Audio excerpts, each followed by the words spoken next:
You followed the training, you've built the skills, and you became the therapist. But now you're wondering, is this it? Beyond the therapy room is where we have the conversations most therapists are thinking, but not saying out loud. There's Skye, psychologist and mentor, and Ally, counsellor and tantric healer, bringing two perspectives, clinical and intuitive, structured and expansive.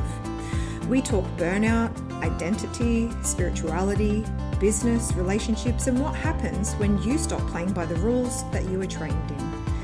This is for the therapist who knows there's more. Two different paths, two different perspectives, but the same truth.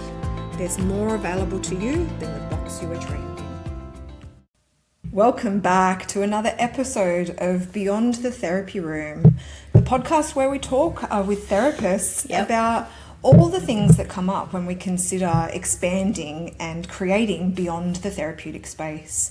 And today, Skye and I thought it would be great to have a little chat about the things that we wish we had known before we kind of like switched from our 9-to-5 job and started our own private practice. Because we know some of you listeners out there may be really considering taking this leap, you know, and there's a lot that I guess from our experience, we could help you to understand and navigate so that you might not fall into some of the same challenges or struggles that we faced along our way or we've seen other therapists face. Yeah. So I think one of the most important things is understanding your why. You know, why is it that you're considering leaving your job to start private therapeutic practice? Or, you know, what is it that's motivating you to show up and support humans in a new and different way to what you've been trained? Yeah, I think for many therapists, Ally, I find, I don't know if you do too, that when we think about beyond the one-on-one therapy room, private practice is the first place that our brains go, right? But we don't always get an opportunity to look at like what we want to do with our private practice and what that looks like, because for me, it was very much like, what am I escaping from? Yes. So same with me. I'd kind of reached a place of vicarious trauma in my community services work, and I found myself feeling quite cynical even in my work, and that's so far from who I am as a person. It felt really uncomfortable. So we get these indicators or these signs that, you know, something's not functioning or working well here and change is needed. Yeah. And I think for me there's a few memories and they're quite random ones, but the first was like the 9-to-5, like just being really stuck in not like having to ask permission to go to my kids like things at like preschool or whatever it might be. But the other one I was remembering too, like pumping like breast milk in like a bathroom and not having a space to do it. And then the third one, and this might sound silly to some people, but like I had to wear covered in shoes. Yeah, closed and in. It's like I like wearing thongs to work. Like I love my business blazer and I like wearing my thongs, and ADHD is like I want to do things my way. And I just think, you know, for me, I don't know about you, but my kids almost gave me like the push and the permission almost to be like, fuck it, I'm gonna jump in and I'm gonna do something different here. Yeah, I can relate to that because as a mama myself, that lack of flexibility in the 9-to-5 or the needing to put in the leave request and not knowing if it was going to be fulfilled or not. And also having to pay for, like I was working a 35-hour week in case management and having to pay for before and after school care. Like I felt like I was working all these hours just to pay all these bills and never see my children. Except for that hour before bedtime, you know, and that's witching hours, all us mamas know. So that mama guilt was really a strong motivating factor for me and wanting to have more free time to be the mama that I wanted to be. In the hours that you wanted to be it. Exactly, right? But I think when I was thinking about moving into private practice, nobody really asked me like, not the reasons why I was running away from, but like what it would mean or what it would look like. Like when you started private practice, did you have in your mind like what you wanted it to look like? Well, I was definitely trying to create more time freedom for myself so I could have more time in the home. I was a single mum when I started my business, so I didn't have any backup of a partner. And for me, it was more around if I could get some kind of business operating where I could support people or earn enough income to only work a few days a week, then I'd have more time to be the proactive mama and engaged, present mama that I am. So that was the biggest part for me. So I first started out doing massage therapy and Reiki within a general practice. And it was like I'd just committed to doing that a few days a week and made sure I could still drop my children to school and pick them up. Nice. So I had a pretty clear vision. And to be honest, I'll get a little bit woo-woo and magical on you. This is why we love you, Ally. I held my vision, really clear for a good month to 6 weeks, every morning and every evening. Like they say, that's the best window of time to do your subconscious reprogramming of your mind. Yeah. And I would just meditate. I'd sit down for about 20 minutes and I'd visualize myself in my own therapeutic room.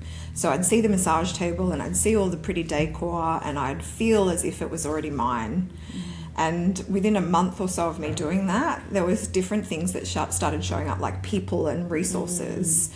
And yes, I was taking action steps myself by gathering pictures for the wall or a rug for the floor. But I think the universe really responds to us when we hold a clear vision like that too. Yeah, I think for me, this is why I love conversations with you.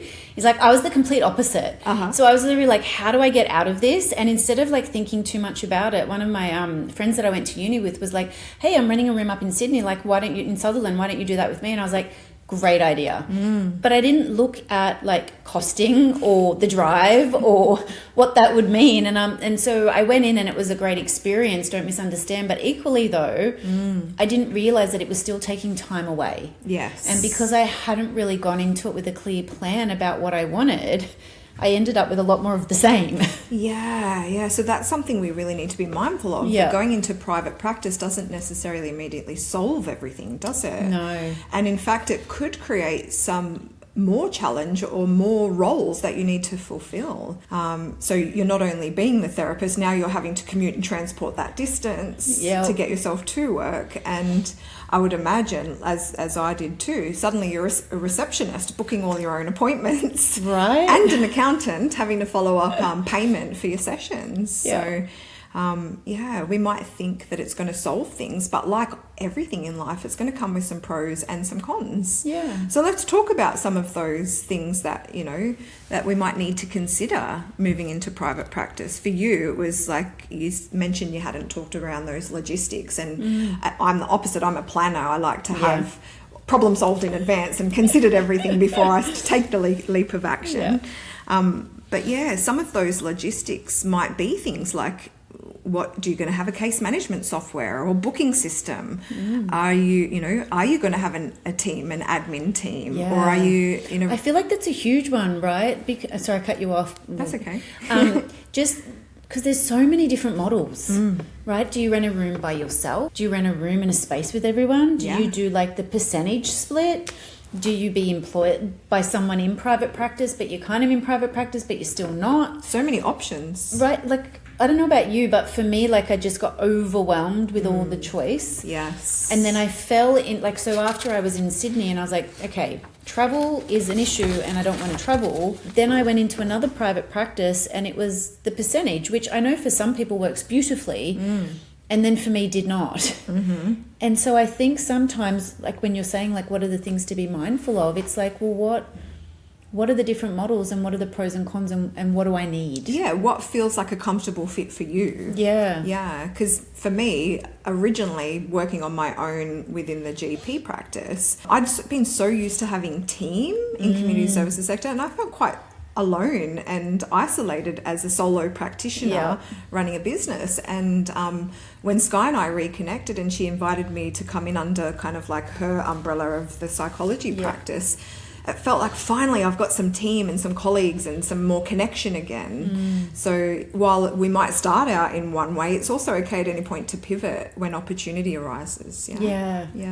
I think what you said is really important too, because I think starting with the end in mind, or what you perceive as the end, because we're always growing, is really useful, but also knowing that there's a starting point and there's building blocks to get there. Yes. Because I think now, like, we've created, all of us here, a beautiful team at Uniquely Psychology, but equally before that, I was in a room, well, literally by myself, because I was sharing one room with somebody else. And so it's that understanding of where you're starting doesn't have to be the ending point, because sometimes we get all or none. That's right. I've got to go in and I've got to rent the biggest space and I've got to get the whole team and I've got to get all these contractors, and And we can really overwhelm our nervous system. For sure. Yeah. Because that's such a big vision to hold as a starting place. And as you say, you know, if we have a small vision or just a vision of I wanting to break free from whatever's constraints or whatever feels like it's not working anymore, and we are just seeing or knowing what's that next step, what's that one stepping stone I can take now, Yeah. what's available here, you know, eventually you may get to having a massive psychology practice, or whatever it is that you're expanding into. But yeah, just having that bravery to take the next evident step. Yeah. And I think we talked about the identities in a session too. And I didn't realize, because I think a lot of the times, and even the business people that I talk to, we go in with like the logistics, the space, the finances, the team, the location, and that's all really, really relevant and useful. But sometimes we don't really reflect on like who we are being moving into creating that business.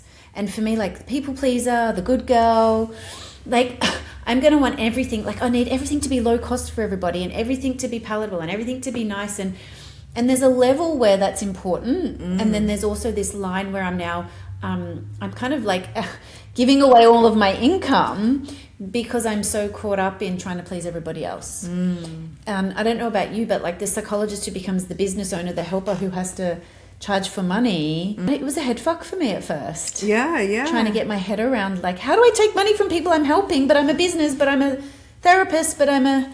Yeah, because we are compassionate beings, first Absolutely. and foremost, and we ourselves understand the cost of living, especially in this day and age. And I relate similarly too, because in the community services sector, I was working with lower socioeconomic families and never charged for anything because I'm an employee. Yeah. And I remember for my first couple of months in private practice, I forgot to even ask for payment. Right, I know. I'd have to chase people up with a text or an email or a phone call and say, oh, I'm so sorry, Please I forgot. pay. And then again, you know, when it comes to, I had a lot of self-doubt. Like, why would people want my support? Why are they going to pay for me? Yeah, Like, what can I I'm offer? not that special. But it's listening to all of those little parts of us, and those little identities that we align to, and having to move through those as they show up in real time, isn't it? Yeah. And I was talking to one of the other clinicians here this week about private practice, and one of the things that she mentioned that is a big thing for her is like that permission piece. Like when you're employed, you're asking for permission for so many things, right? And then when you come into your own private practice, like you forget to recognize that you set the rules and you set the rate and you set the hours, and so getting your head around that can be even tricky. Yeah, because there's so many different skills that are needed to be in your own, like as a business, be a sole trader or work within an like your own company or something. Yeah. And so, yes, your uni or your training might teach you how to do your clinical skills like assessment and action plans, or, you know, your ethics, your legal ethical frameworks and things like that. But what about marketing yourself? Yeah, I know, right? You know, being seen online. Showing up and creating a website or a social media page, or what is, you know, do you have an email tag at the end of, I don't know, all those little details that we might need to consider too. Yeah. Even like self-leadership, I think is a big one. Like I feel like in some ways I've had a little bit of leadership skills since I was a teenager. Yeah. Lead the fundraiser at high school or whatever. Nice. But when you are a business owner, your own self-discipline and self-leadership is a really important part that you need to tap into too. Yeah. To keep you motivated and accountable and on top of all the things that are required. Yeah. Yeah. And I don't know for other clinicians, but I think for me in particular, and I think you can relate to this, Ally, is like connection is key, right? And building those connections with other therapists who are maybe also in the same space, but then also with like, I remember being like, oh my God, like who are the GPs in the area and who's going to refer to me and who's going to actually like me, and do I have to go and have a lunch with them, or do I kind of send them an email, or now I'm showing my age, or now do I like, you know, get up on social media? And it was this thing around like, how do I access the community to let them know I exist? Yes, the word showing up for me is networking, right? Yeah, right. Because having like established networks within the community service sector for me was one good thing, but it's not always transferable for people if they're expanding beyond their own therapeutic space. Yeah. But yeah, knowing how to reach your target audience How are you going to do that? Are you going to do a letterbox drop? Are you going to... We're showing our age. Some people will. Like, do you have business cards? Do you create Yeah. a flyer that you put on community boards? Or are you just going to be consistent in showing up on social media? Yeah. And reaching people's pockets. And something else that you just said then was like, who do I want to work with? And I think at the beginning of my career, it was like, well, everybody, because I want to see what I like. But then when I went into private practice, I almost kind of had an idea about who I liked working with. But then equally the fear of like, well, I should just open it up to everybody all of the time because I need referrals and I need an income. And so it's that balance in our own minds between that fear and anxiety versus like how we wanted to design our business. Yes. And like, does that make sense? Yeah. Like for me, I always think about the difference between availability and capacity. Oh, tell me more. Yeah, so even when I'm talking with the younger counsellors and psychs here, they might have like a lot of open appointments, but depending on the client load you have, your capacity to fill those appointments may be very different. Like just because you have a calendar that's got 15 openings this week, your capacity, depending on your own personal energy or what's happening in your client load already, might only mean you could fill 5 of those 15 appointments. So being able to always check in with yourself around the type of people that you're supporting and the load that it has on you personally. Like self-care is huge for us as clinicians, isn't it? It really is. Yeah.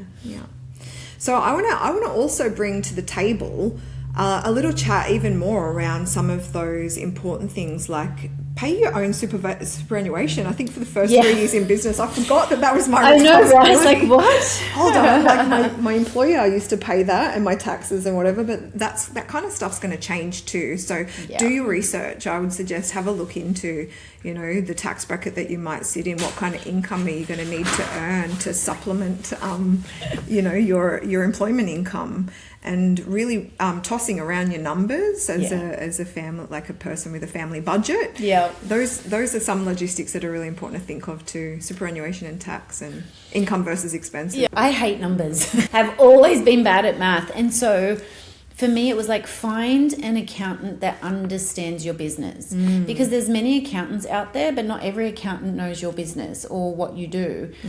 And I went through a couple, and when I actually found the accountant that was so understanding of my business, they're the ones that I was able to ask those questions to, right? Yes. Because it was like, how much do I pay myself? And what does that look like? And I was like, at the beginning, I was like, what is a BAS and an IAS thing? And like, when do I pay this and how do I pay this? And what do you mean? Like it could be so confusing. Right? Yeah, so find the right expert who can help you with those things. Yep. And I remember one of the biggest barriers for you, Skye, and I know you won't mind me mentioning this, was you're so self-responsible and so capable that a lot of the times in early practice you would just do it all yourself. Yes. And I remember constantly in our previous office at Warilla saying to you, just delegate, just outsource that to someone else, why don't you get someone else to do that? Yeah. But I think the more and more that you had confidence to be able to outsource some of those tasks to others, it helped you expand and grow in new ways too, didn't it? Absolutely. Yeah. And I think at the beginning too, like sometimes we can get really caught up with like, I can't afford maybe an admin, or I can't afford a social media person. But then it's looking at like, well, what are some out of the box options, or who can you that is skilled, and obviously there can be contracts, but that you can trade services with. Yes. So that you can get more of what you need. And like even here, when we moved into the bigger practice, I was like, fuck, now I've got to be a cleaner. Yes. Like there's just all these things that we don't think about, right? And like I say, Mel, went to school there and it was amazing, but also it's like there's so many things just keep stacking up. Yeah, responsibilities, yeah. So I think it's important to continually think about the scales, you know, and when I said before self-care is important, how many tasks you allocate to yourself versus ones you outsource or pay others for is really important too. Yeah, absolutely. Because balance is key for all of us in wellness, isn't it? Especially as a business owner. Yeah. Yeah. And for me, like writing things down, because ADHD brain, thinking all the time, like, that, what is it called? The decision paralysis, or do you know what I mean? Analysis like, that one. Yeah, right? ADHD where it's paralysis. like there's so many tasks and so many things and so many options that I was like, fuck it, it's too hard. Versus actually sitting it down and writing it out, and then with your goal in mind, talking to someone that will support and reflect. Yes. Because what I found too is that who you talk to about your goal matters. Yep. So if you talk to people who maybe don't understand your business, or maybe you're also a bit scared of things, then you're going to end up more afraid to take the step. Yeah, I think about the crabs in the bucket analogy. Tell me. And sometimes, like, if you imagine a bucket full of all these crabs that have been caught from the ocean, they're all moving around, and you're this one crab who's figured out a way to kind of climb up the bucket and get yourself out. Yeah. And the moment that you kind of like start to do that, the other crabs notice and might like grab at you and claw at you to bring you back down. Yes. So when you think about who is your audience, or who do you go to for what encouragement or support or motivation or inspiration to keep you accountable for your reaching your goals, don't go to someone who's one of the crabs in the bucket who's going to drag you back down. Literally, right? Find someone that's going to, be the wind under your wings, as you are to so many, Skye, and who's going to propel you forward. Yeah. And I think the biggest point we can make amongst all of these topics we're chatting today is that there's no right or perfect way to go about it. I know. The perfectionist is like, what's the right way and how do I do it and what's the first step and blah, blah, blah, blah. Yeah. And for me, you don't get so caught up in thinking about it and feeling your way into it that you forget to take action and discover what will happen if you just follow through on something. Yeah. Yeah. I'm very much of the belief of like, sure, have a think about it, but do the thing, because the learning comes with the doing, not always with the thinking. As does the confidence. It's like building muscles. 100%. Yeah. So, I guess in a closing kind of comment we could make is, I don't know about you, Skye, but for me, being in private practice has been super rewarding. Yeah. And yes, it comes with its challenges, but each step along the way, I've had to learn and acquire new skills. And in doing that, I've gained new confidence. And in also doing that, then I can stretch and challenge myself and show up in new creative ways. So it's one thing, leads to another. And while we are developing our professional reputation and our offerings, we're also developing ourselves personally. Yeah. Which is a beautiful topic for another podcast. It is. And we'll just leave it like, as you grow, your business will grow. Absolutely it will. Yeah. Let us know in our DMs on our Instagram account if there's anything from today's podcast that you would like us to elaborate on further, or any other topics that you'd like Skye and I to jam on. Sounds good. Thanks for joining us again on Beyond the Therapy Room.